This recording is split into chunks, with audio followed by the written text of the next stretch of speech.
El pueblo de Kobayashi. Pronto llegó el otoño. No sé cómo consiguieron dinero, pero me llevaron con ellos al pueblo natal de Kobayashi. Este pueblo estaba en lo profundo de las montañas de Kitatsuru, prefectura de Yamanashi, un pueblo cuyo nombre he olvidado. La familia de Kobayashi era campesina, y tenían lo justo para sobrevivir sin muchas dificultades, pero ninguno de los tres hermanos hizo nada de su vida. El segundo hijo, Kobayashi, era el que mejor le había ido. Tras la muerte de su padre, Kobayashi sustituyó a su hermano mayor y llevó las finanzas de la familia, hasta que se escapó de casa con parte del dinero que tenían. Sus familiares estaban preocupados. Llevaban mucho tiempo sin saber nada de él. Entonces, de la nada, Kobayashi regresó a casa con una esposa de mayor edad, para sorpresa y alegría de todos. Hicieron todo lo posible por hacernos un lugar en el pueblo. Como he dicho antes, he olvidado el nombre del lugar, pero ahí había una comunidad llamada Kosode. Era una aldea pequeña y tranquila de 14 o 15 hogares, donde todos eran familia. Cuando llegamos a la aldea, no había casa donde alojarnos. Así que, tras consultar con muchas personas, la cuñada de Kobayashi desalojó el almacén de leña que había al oeste de la casa principal y la convertimos en nuestro hogar. Las tablas del suelo estaban podridas, las paredes se caían. Cuando llovía, el lugar se volvía casi inhabitable. Conseguíamos dormir un poco clavando tablas viejas en las ventanas y llenando los huecos de las paredes con barro y paja. La habitación era cuadrada, de 4 por 5 metros, con solo 2 viejos tatamis colocados al fondo. En otras palabras, estos 2 tatamis eran nuestro dormitorio, sala de estar y comedor. El hueco para poner el brasero estaba cavado en el suelo cerca de la entrada, pero como originalmente era una leñera, el cuarto no tenía puertas. En las noches de verano, se colgaba una estera de paja tejida en la entrada para que sirviera de puerta, pero en invierno hacía tanto frío que teníamos que pedir prestadas 2 tablas grandes de otras casas y las apretábamos contra la entrada, para luego atarlas firmemente con una cuerda. Aún así, en las noches de ventisca, un viento frío mezclado con nieve se colaba sin remedio en la habitación, y cuando me despertaba en la mañana, a menudo encontraba nieve amontonada junto a la caldera. Además, la casa estaba muy sucia. El establo estaba junto al almacén, y del otro lado había una letrina compartida con otras familias. Tras instalarse en la casa, Kobayashi empezó a trabajar duro, lo cual era extraño. Su trabajo consistía en llevar carbón a la casa de sus padres, a cambio de un poco de dinero. Mi madre hacía unos trabajos de costura para la casa de un vecino, por el que recibía de vez en cuando algunos rábanos, papas y otras verduras, por lo que teníamos asegurado lo suficiente para comer. Por mi parte, pude volver a ir a la escuela, cosa que no hacía desde hace mucho tiempo, desde aquella ceremonia de graduación. Debería ahora hablarles de lo que en ese entonces fue el lugar de mis sueños, pero antes quisiera darles una visión general del estilo de vida de la tribu Kosode.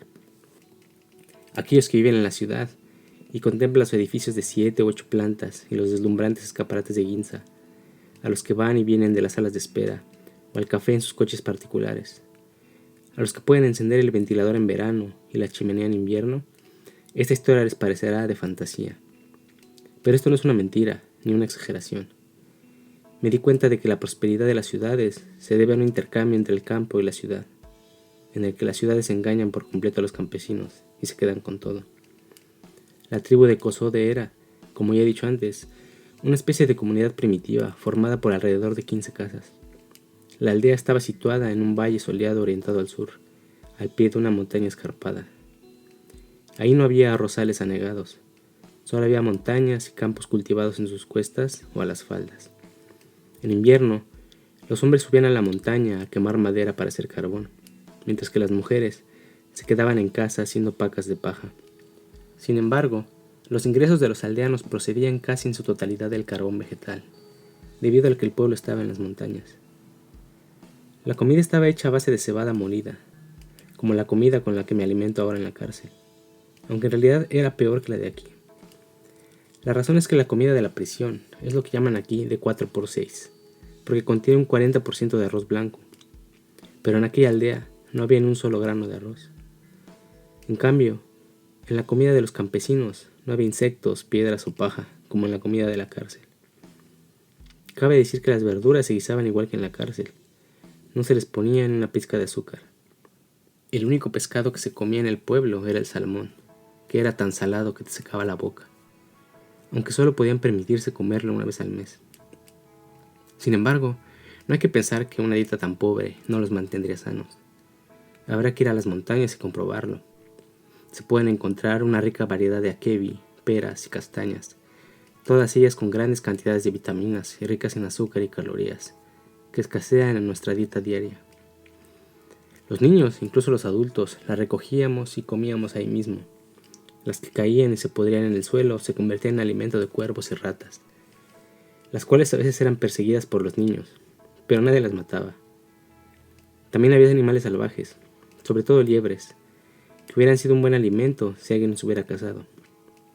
A menudo las veía correteando por las montañas que hay justo detrás del pueblo, y en los bosques de camino a la escuela y de vuelta a casa. Fue entonces cuando me familiaricé con la naturaleza. Gracias a ello, todavía siento lo idealista, sana y natural que es la vida de campo. Pero, ¿qué es lo que hace que ahora la vida de pueblo sea tan diferente a la época feudal de los Tokugawa? Desde esa época hasta la civilización actual, el campo ha ido perdiendo peso en favor de las ciudades. En mi opinión, si la sericultura es posible en una aldea, los campesinos deberían hilar la seda y llevar ropa de seda para trabajar. No hay necesidad de comprar ropas de algodón a los comerciantes de las ciudades. Es por el hecho de que venden capullos de seda y carbón vegetal a las ciudades que se ven obligados a comprar ropas de algodón, que son mucho peores que la seda y el carbón vegetal. Y así las ciudades se quedan con el dinero del campo. Pero por supuesto, la tribu no hacía eso. La tentación del dinero estaba ahí, así que vendían el carbón y la seda a cambio de dinero. Los mercaderes de la ciudad lo sabían y se aprovechaban de ello. Los vendedores ambulantes apilaban cajas de ropa, algas, bisutería, dulce, sandalias y otras cosillas. Los ataban con una cuerda y se los echaban a las espaldas. Pero no había necesidad de ir de puerta en puerta ofreciendo sus mercancías. Los hogares de las familias relativamente ricas se convertían temporalmente en sus escaparates. Aquí viene el vendedor. El mensaje era esparcido de inmediato por toda la comunidad. Las mujeres de la tribu se reunían alrededor. Todas miraban las mercancías con avidez y preguntaban por el precio. Vaya, es muy caro. Omasa-san compró uno así en el pueblo hace unos 10 días, por solo 20 centavos. El vendedor explicaba cuidadosa y meticulosamente que el precio no era alto o que la mercancía no era la misma. No solo lograba generar simpatía, sino que también despertaba el deseo de comprarles. Las negociaciones eran prolongadas, pero eso no representaba ningún problema. No importaba cuánto tiempo tuvieran que alojarse en alguna casa, el alquiler era solo una cuarta o quinta parte de lo que costaba la posada de un mercader en la ciudad. En algunos casos, los trataban incluso como invitados, y no se les cobraba por el alojamiento. Nadie esperaba que se quedaran mucho tiempo, se irían tan pronto como vendieran todo lo que pudiesen. Las hijas compraban collares y horquillas sin decírselo a sus padres. Las madres traían capullos de seda crudos, kakis secos o wasabi en bolsas de paja y los cambiaban por cosas de tan solo un tercio de lo que costaban. De este modo, la tribu perdía año tras año los resultados de sus laboriosos esfuerzos a manos de estos comerciantes ambulantes. El cartero solo venía una vez a la semana. En invierno, se quitaba los zapatos y se metía en el kotatsu. Charlaba con las amas de casa tomando una taza de té. O pasaba el tiempo leyendo y escuchando las postales que llegan de otras casas. O abriendo y enseñándoles fotografías. A veces, los invitaban a cenar para luego regresar tranquilamente a casa. De vez en cuando había correo para el templo, subían al dormitorio de los monjes y jugaban algo con el monje principal hasta bien entrada la noche. La escuela estaba situada a las afueras de una pequeña ciudad llamada Kamosawa. Debía de haber alrededor de 60 niños solo en el nivel primario. Era la primera escuela que veía en tan mal estado. El director era un hombre violento y siempre estaba borracho. La escuela solo estaba a unos pocos kilómetros de Kosode, yendo por una solitaria y desolada carretera de montaña. Pero en invierno, la nieve era tan pesada que tanto los niños como las niñas tenían que ir y venir por el mismo camino día tras día, con zapatos hechos de corteza de bambú, las manos envueltas en telas y el gorro encajado hasta las mejillas. De cualquier manera, seguíamos necesitando pinceles, papel y tinta, pero la escuela tenía muy pocos.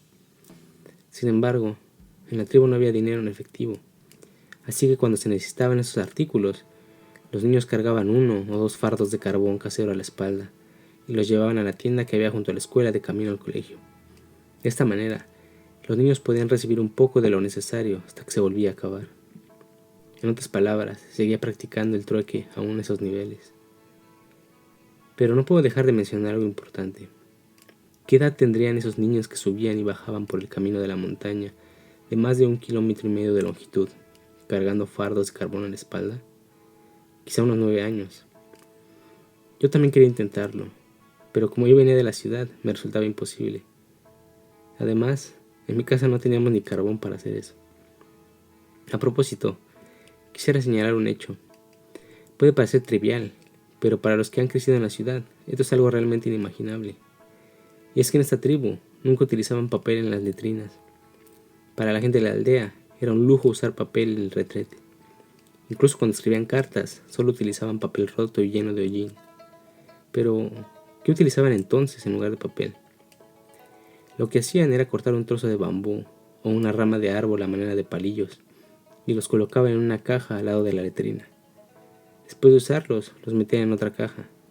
Cuando se acumulaban, los juntaban todos y los lavaban en el agua clara al pie de la montaña o en el río Mazo para volverlos a utilizar. Esto es un hecho sin mentira ni ficción. Un día a principios de primavera, nació una niña en mi casa. La abuela de la familia Kobayashi estaba muy contenta.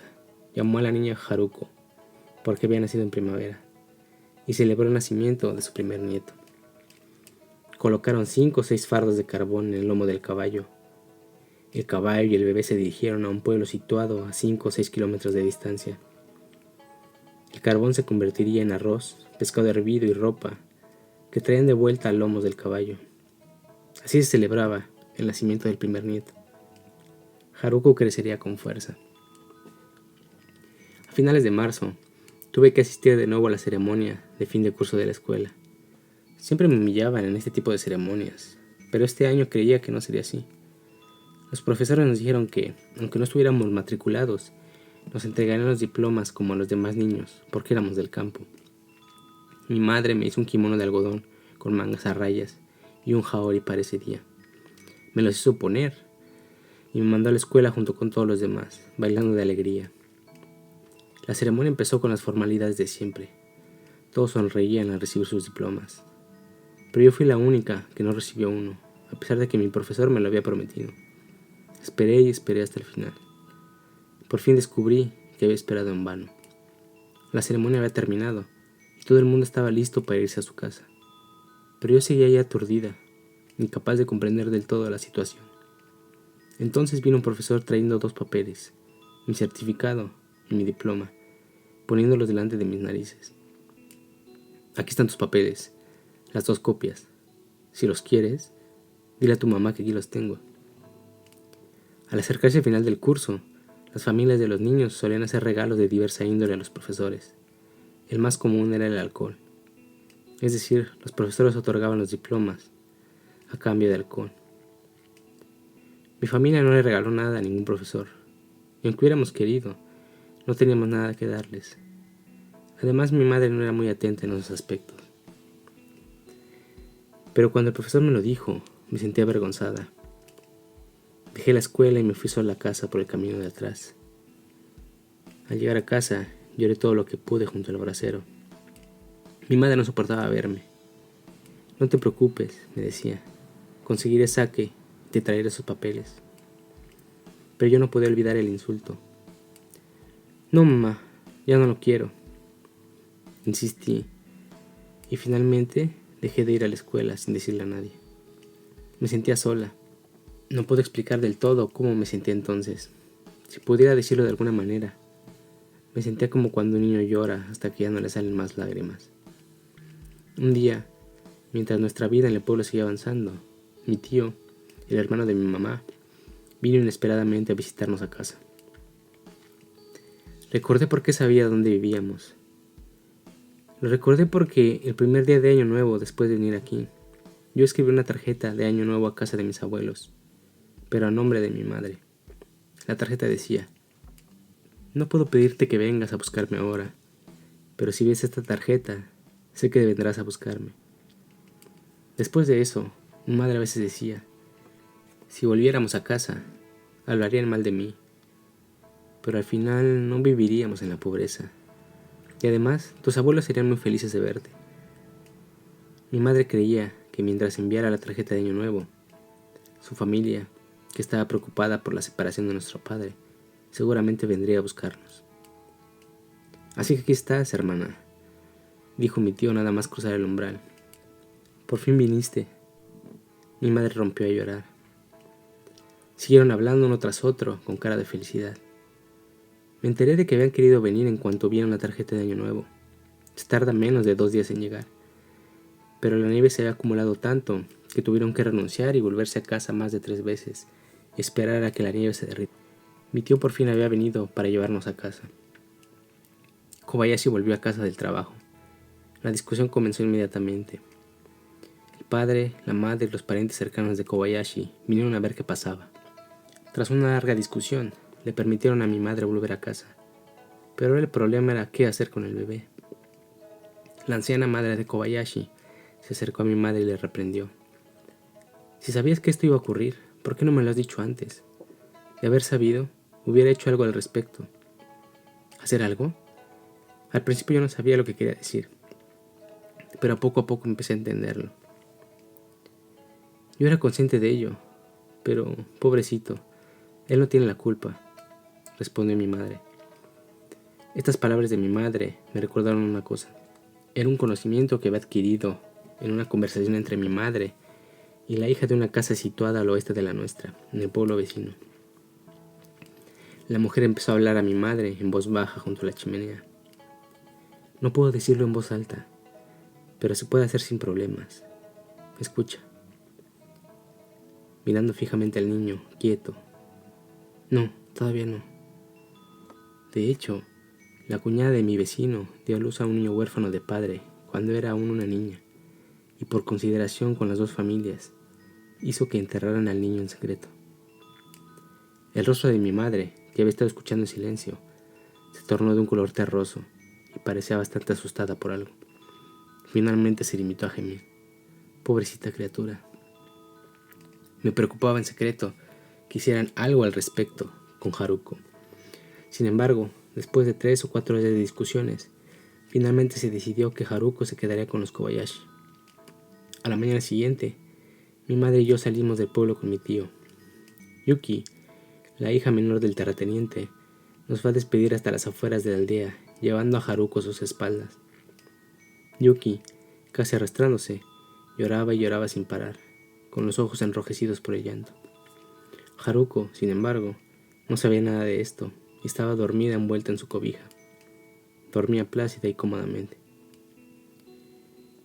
Después de caminar un poco, habíamos dejado el pueblo atrás, pero no podíamos separarnos de Haruko. Finalmente, seguimos solas avanzando por un recodo del camino, al pie de una pequeña montaña. De repente, los pies de mi madre se detuvieron. Dio media vuelta y regresó por el camino. Le quitó a Yuki el niño de la espalda. Se sentó en la hierba y meció al niño, que aún dormía, metiéndole el pezón en la boca mientras lloraba como si se retorciera. A continuación, mi madre acarició la cara del niño que mamaba y le dio un beso en la mejilla, mientras se dirigía a Yuki, que estaba de pie llorando a su lado. Te lo encargo mucho, Yuki. Cuídalo bien. Repitió las mismas palabras que había dicho muchas veces antes. Mi madre no podía soltar al niño. Mi tío le llamó en voz alta.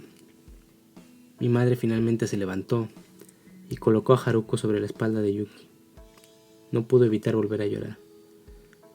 Mi madre y yo caminamos 2 pasos y nos detuvimos, luego 3 y nos detuvimos. Luego miramos hacia atrás. Yuki permanecía inmóvil al lado del camino. Después de caminar otro poco, cuando el camino estaba a punto de torcer de nuevo, nos dimos la vuelta y volvimos a mirar. En ese momento, Yuki estaba envuelta en una espesa niebla matutina. Solo podíamos verla tenuemente. Solo se oían claramente los gritos de Haruko, como si sus sueños se hubieran truncado, rompiendo la quietud de las montañas matinales, como si lamentara amargamente que su madre y su hermana la dejaran atrás, para siempre.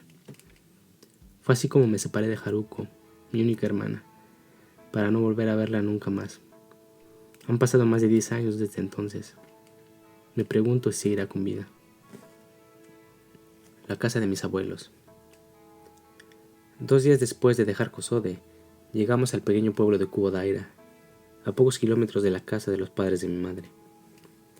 Desde ella faltaba poco para llegar, pero las piernas de mi madre dejaron de moverse. Dijo que le daba vergüenza volver al pueblo de ella, así que mi tío se adelantó y volvió a casa primero, mientras nosotros íbamos a una barbería y nos afeitábamos la cara por primera vez en mucho tiempo. También compramos recuerdos para mi abuela. Ya era de noche cuando llegamos a casa de mi madre. Mis abuelos estaban encantados, pero dentro de esa alegría debía de haber una tristeza oculta, y lo mismo sentíamos nosotras. Mis abuelos habían dejado la casa principal y se habían mudado a la parte trasera. La hermana más pequeña de mi madre se casó con un comerciante de un pueblo a 3 kilómetros de distancia. Mi tío menor ya tenía años que se había salido de la casa, y mi tío mayor, el que nos fue a buscar, se hizo cargo de la casa. Sucedió a mi abuela como cabeza de familia y tuvo 2 hijos.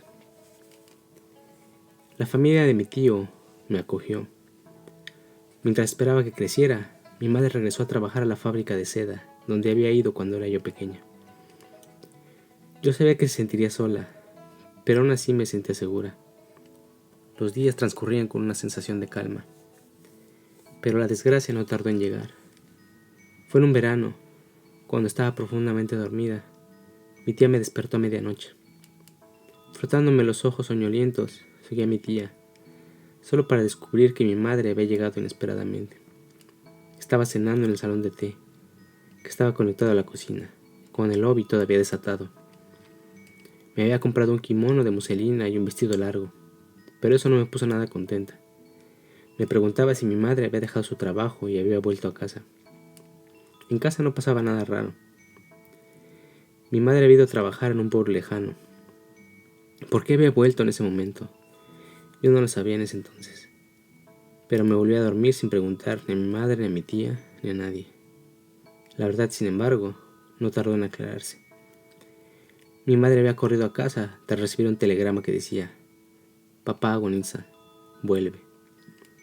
Pero mi abuelo, por supuesto, no estaba en estado crítico, sino estaba en buen estado de salud. Al día siguiente, mi abuela, mi tío y su mujer vinieron con mi madre a hablar de algo importante. También estaba mi abuelo, supuestamente en estado crítico. Me dijeron que yo me fuera a jugar afuera, pero yo no me quise separar de ellos. Tiene 3 hijos, pero ya están grandes, así que no tendrás ningún apuro. Cuando mi abuelo dijo esto, mi abuela tomó la palabra inmediatamente. La casa es un buen sitio para vivir, y está en la ciudad, no en el campo. Así que es una buena oportunidad para ustedes, que llevan toda la vida viviendo en lugares como este. Cuando pregunté de quién estaban hablando, me dijeron que del dueño de un negocio llamado Furuta, que regentaba una tienda de abarrotes cerca de la estación de Ensa. Estaba bien acomodado y quería que mi madre fuera su futura esposa. ¿Qué pasaría si mi madre aceptara? La miré a la cara en silencio, horrorizada. Pero mi madre, aparentemente ajena a todo ello, respondió: «Ya veo». Y parecía estar pensando en otra cosa, pero luego, como la animaron a hacerlo, respondió: «Bueno, nada pierdo con intentarlo. Si no es de mi agrado, no hace falta que nadie se tome tantas molestias. De ser así, siempre puedo regresar al lado de mi hija». Me quedé tan sorprendida que di un respingo. Mi corazón se llenó de ansiedad. «Mamá, por favor, no vayas. Es un grave error. No vayas». Lloré aferrándome al cuello de mi madre. «Lo siento mucho, hija», me dijo ella. «Pero aunque tu madre se vaya a casar, estamos lo bastante cerca como para vernos siempre que queramos». Mis abuelos me tranquilizaron con una lista de razones. Una de ellas es que tendría más oportunidades de ir a la ciudad. Finalmente, mi madre se decidió a ir. Sí, se fue otra vez. Me dejó atrás para buscar su propia felicidad, igual que mi padre hizo una vez conmigo y con mi madre. Ya he hablado de la vez en que mi padre, que nos había abandonado, regresó de repente un día y me compró una pelota de goma. ¿Cómo le eché de menos entonces? pero no cumplió la promesa que me hizo después de aquello. Vendré a buscarte. Yo ya había renunciado a mi padre y a su amor. Confiaba únicamente en mi madre, pero ella me había abandonado definitivamente. No puedo evitar recordar que mi madre intentó venderme a un prostíbulo. Dijo entonces que quería venderme por mi felicidad. ¿Pero por qué querría hacer eso? Solo quería venderme para evitarse mayores molestias en un futuro. Si pudiera, gritaría al mundo con todas mis fuerzas. Quiero maldecir a todos los que traen a más personas a este mundo. ¿Quieres de verdad a tus hijos? ¿No finges acaso que tu amor es solo una continuación del amor maternal instintivo y que amas a tus hijos solo en tu propio beneficio? Y como mi madre, ¿será que no amas a tus hijos de verdad, sino que solo los amas con un corazón egoísta y arrogante, abandonándolos en pos de tu propia felicidad? ¿Y vuelves a ellos si no te gusta la vida que elegiste? Sin querer, he dicho esto de forma emotiva, pero tengo la excusa de que estas palabras que salieron de mí solo son un producto de la desesperación. Mi madre se fue. Yo me quedé a vivir con mi tío y regresé a la escuela, aunque también ahí me trataban como una persona de segunda. Durante la clase de gimnasia, por ejemplo, siempre me elegían al último, como si dijeran, tú no cuentas, a pesar de que todavía había muchos niños más bajos que yo. Cuando éramos número par, todavía estaba bien, pero si no, yo era la única que sobraba y me quedaba sentada toda la clase. Yo era la mejor de la clase. Bueno, tal vez no escribiendo y dibujando, pero ni aún así recibía las boletas de notas que recibían los demás. Cuando el clima empezó a refrescar, mi madre vino de visita con su hijastro menor. Aunque la maldije por mucho tiempo, seguí echándola de menos. Pero cuando intentó llevarme a su casa, le dije que no, pero acabó obligándome. En la casa de mi madre vendían comestibles, forrajes y artículos de papelería. Pronto me hice amiga de los niños, pero no pude entablar amistad con el hombre que se convirtió en el marido de mi madre. Después de quedarme ahí un par de noches, quise marcharme.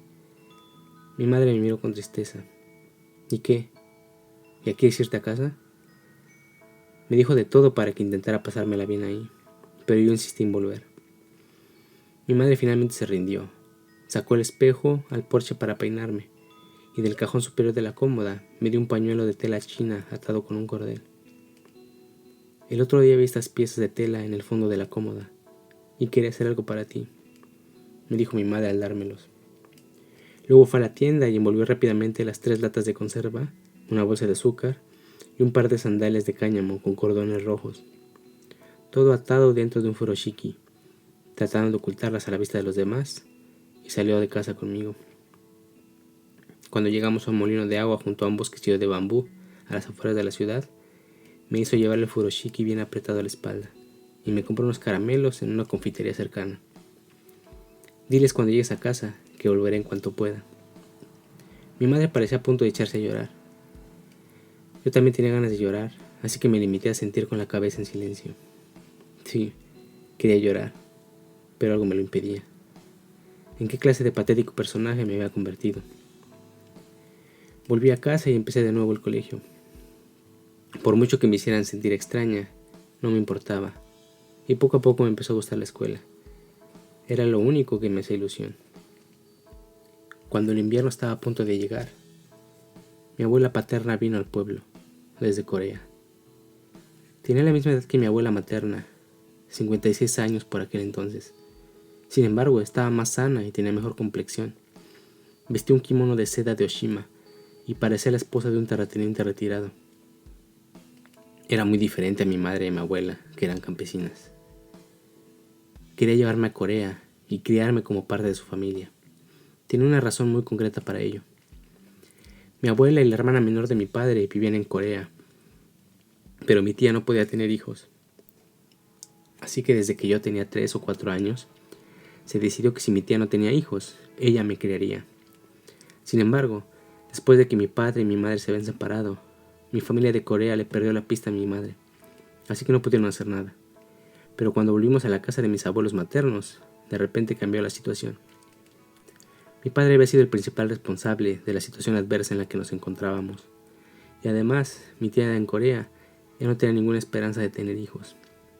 Así que todo coincidió para que mi familia paterna se apiadara de mí y se decidiera que me criaran con ellos.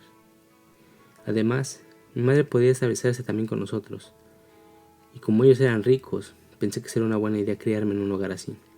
Así que acepté inmediatamente. Mi abuela coreana me regaló un traje precioso. Venía en un paquete con una etiqueta roja que indicaba el precio, 35 yenes. Era un kimono de mangas largas de crepé, tan hermoso como nunca había visto antes. Un hakama, monzuki, una bandolera, unos zapatos de madera y muchos moños. Según mi abuela, había muchos más artículos, pero los dejó en casa porque habría sido mucho equipaje. Mi abuela de Corea dijo que no quería que yo fuera una persona sin registro, pero tampoco quiso registrarme como parte de la familia de mi padre, por lo que me registró al fin y al cabo como la quinta hija de mi abuela materna. Qué glamour debieron tener esos trajes para mí. Nunca había visto nada igual, por decirlo suavemente. Estaba hecha para llevarlos. Me levantaba las mangas del kimono y miraba el fajín una y otra vez, sintiendo vergüenza y una alegría indescriptibles al mismo tiempo. Ya es hora de que nos vayamos de vuelta a Corea. Ponte tu traje nuevo y despídete. Así que mi tía y yo fuimos en un tiempo libre a la escuela y a las casas vecinas. Me puse una capa de crespón, el obi con un gran lazo rojo y el resto del traje. Las mujeres del barrio se reunían en la puerta trasera de mi casa, pidiendo verme. Fumiko, eres una mujer afortunada, decían al unísono, compensando todas las penurias que me habían hecho pasar hasta entonces. Mi madre, por supuesto, también vino, y estaba igual de contenta. Estaría bien hacerte una foto con ese conjunto, ¿verdad, señora Kikuno?, dijo mi tía. Ojalá hubiera un estudio fotográfico en el barrio, respondió mi madre. Un fotógrafo viene a mi casa 1 o 2 veces al mes, así que se las enviaré enseguida, dijo mi abuela coreana, satisfecha por la sorpresa de todos. Se las encargamos mucho. Cuando todas dijeron esto, mi abuela añadió: pero pasará un poco de tiempo antes de que la vuelvan a ver. En cuanto termine la escuela, tendrá que entrar a un colegio de chicas, y si sus notas son buenas, podrá entrar a una universidad femenina. Si hace todo eso, podrá regresar a Tokio, y podrán verla todo lo que quieran. También me dijo que mientras viviera con ella, nunca tendría dificultades, y que me compraría todos los juguetes que necesitara. Ni qué decir tiene que a todo el mundo se le saltaron las lágrimas de alegría, y por supuesto, yo también me alegré. A la mañana siguiente, cuando dejó de llover y el cielo estaba despejado, hacía un poco de frío, me fui con mi abuela, recibiendo las felicitaciones de todos. Mi nuevo hogar. Por fin llegué a Corea. Venía llena de esperanzas en que por fin sería feliz. Pero, ¿acaso me dio Corea lo que prometía? Eso se aclarará naturalmente cuando lean lo que escribo a continuación, pero quisiera primero describir mis sentimientos en el camino hasta aquí, porque a menos que los exponga, el lector tal vez vea perturbado su juicio por un cambio tan brusco y repentino. ¿Cuáles fueron tales sentimientos? En 1 o 2 palabras, fue un leve sentimiento de decepción por haberle dado a mi abuela tan poco de lo que esperaba de mí, como su nieta, y que ella también me hubiera dado tan poco de lo que yo esperaba de ella, como mi abuela. Sin embargo, esto no me hizo perder la esperanza de llevar una buena vida aquí. Debí aferrarme a la fortuna. Finalmente llegué a Corea, a la casa de mi abuela. Estaba en un lugar llamado Bugang, en Chuncheong, la residencia Iwashita. Iwashita, es probable que los lectores me miren con recelo. Antes había dicho que el apellido de mi padre era Saeki, pero la casa de mi abuela era Iwashita, no Saeki. Primero debería explicar esto. Mi abuela se casó en Hiroshima a sus 15 años. Sin embargo, a los 27, mi abuelo murió, dejándola con 4 hijos de los 9 que había tenido. Además, el hijo mayor, mi padre, acabó huyendo de casa, dejando solo a una niña en casa, la tía que fue por mí a Japón. Mi tía se graduó en una escuela femenina de Hiroshima. Justo después de graduarse, le propuso matrimonio a un oficial de la marina, pero mi abuela lo rechazó. El siguiente pretendiente de mi tía fue un funcionario del gobierno del que ella nunca había oído hablar, pero a mi abuela le bastó solo verlo una vez para saber que él era el indicado. El matrimonio se consumó inmediatamente, y debido a que mi padre, el hijo mayor, ya no estaba viviendo con ellas, no adquirió el lugar de cabeza de familia. Mi abuela era soltera y le gustaba su yerno, por lo que decidió vivir en la misma casa con la joven pareja. Sin embargo, como mi tía se había casado legalmente con la familia de su marido, el apellido de Iwashita, ocupó el lugar del de mi abuela en el registro familiar. Por eso, mi nuevo hogar, al que me habían llevado, se llamaba Iwashita. Bugang. Ya he mencionado antes que la familia Iwashita vivía en Bugang. ¿Pero qué clase de lugar era este? Bugang era un pequeño pueblo a lo largo de la línea de ferrocarril de Keifu. Era una zona residencial mixta japonesa-coreana, en la que vivían bastantes coreanos y solo unas 40 familias japonesas. Sin embargo, los dos grupos étnicos no estaban realmente en armonía, sino que cada uno constituía un municipio separado. En el lado coreano había una oficina municipal y el director gestionaba todos los asuntos relacionados con ellos. En el lado japonés estaba el ayuntamiento en el centro de la ciudad y un administrador con rango de alcalde se encargaba de todos los asuntos relacionados con nosotros. La comunidad japonesa constaba de una posada, una tienda de abarrotes, una papelería, un médico, una oficina de correos, una barbería, una guardería, una confitería, una zapatería, un carpintero, un maestro de escuela primaria, 5 estaciones de policía militar, 3 familias de campesinos, 2 bordeles, 4 jefes de estación y 3 o 4 trabajadores ferroviarios. También había 6 o 7 usureros, 2 vendedores de ultramarinos, 2 o 3 vendedores al por menor de cigarrillos, tabaco y caramelos. La situación en esta pequeña comunidad japonesa era que originalmente se habían reunido por puro interés comercial, por lo que no había forma de que estuvieran realmente unidos por un espíritu comunitario, y el poder que gobernaba la aldea giraba en torno al dinero. Los que tenían dinero eran naturalmente poderosos, y también eran los que mandaban en la aldea, aunque suene un poco exagerado. En otras palabras, había una clase de gente que tenía dinero, salía, se divertía y vestía a la moda, como en la ciudad. Los más influyentes eran los que no solo tenían dinero, sino también algunos arrozales o campos, y habían echado raíces aquí. En la mayoría eran los usureros. A las mujeres de estas familias se les denominaba con el título honorífico de Okusan, mientras que a las de nivel inferior, como comerciantes, campesinas, artesanas y carpinteras, se les denominaba a todas con el nombre de Okami-san. Por tanto, se puede considerar que la comunidad japonesa estaba formada por 2 clases, pero estas 2 clases se distinguen claramente como si fueran agua y aceite. No trataban con los otros, a menos que surgiera un asunto de gran importancia, y el ámbito de las invitaciones estaba fijado para las ceremonias y los asuntos legales. Entre las familias de la misma clase, no solo se intercambiaban dulces durante las fiestas nacionales, sino también pasteles de arroz en Año Nuevo. Sin embargo, estos regalos no se hacían por afecto, sino solo por el sentido del deber, y se devolvían tantos o tan pocos regalos como habían recibido. En general, el intercambio de regalos no era un asunto vistoso. Sin embargo, las mujeres eran extravagantes y vanidosas en sus tratos. Era costumbre que llevaran los atuendos más costosos a festivales y funerales. Como ya he dicho, Bugang era un pueblo pequeño, pero estaba a pocos minutos de la estación principal de ferrocarril, por lo que no solo los estudiantes y militares, sino también los campesinos del pueblo, e incluso las mujeres, estaban obligados a congregarse en la estación para recibir a las personas ilustres y altos funcionarios que pasaban por ahí de vez en cuando.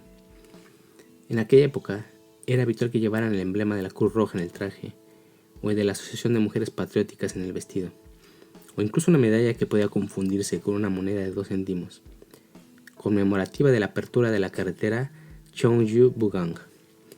Además, en muchos casos, el tren pasaba de largo sin saber siquiera a qué vagones iban los dignatarios y altos funcionarios homenajeados. De vez en cuando, una de cada 10 veces, el tren se detiene un minuto, y en esas ocasiones, el administrador del tren, vestido con un haori, colocaba las tarjetas de visita en una bandeja cubierta de seda color rojo y las ofrecía reverentemente desde la ventanilla del tren. El pueblo también celebraba desfiles con farolillos y disfraces cada vez que ocurría algo inusual. A veces se instalaban cabañas en espacios abiertos en terrenos elevados y bailaban, saltaban, jugaban, cantaban e incluso hacían representaciones teatrales y actos de comedia. Era una costumbre propia de las colonias en desarrollo. Tanto hombres como mujeres podían romper la monotonía de sus vidas y divertirse un poco haciendo estas cosas. Pero, por supuesto, Se trataba de un acontecimiento para los que pertenecían a la primera clase, mientras que las personas de segunda se limitaban a observar estupefactas.